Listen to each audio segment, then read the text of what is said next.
পল্লী অৱস্থিত যোৰহাটৰ পশ্চিম দিশতো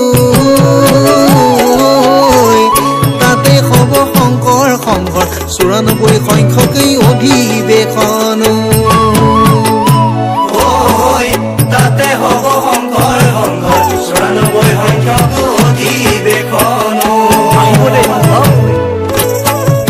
আহা যাওঁ বৈষ্ণৱসকল এৰাল তলি পথাৰলৈ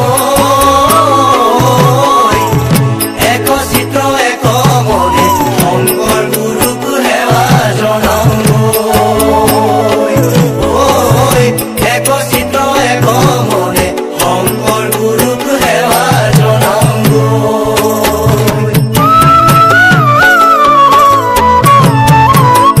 চাপৰি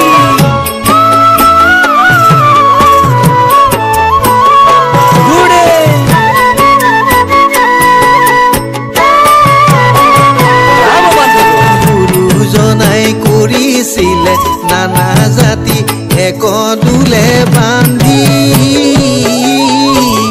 কোনো কালে কোনো দিনে মানৱ জাতিৰ নহ'ব বিঘিনি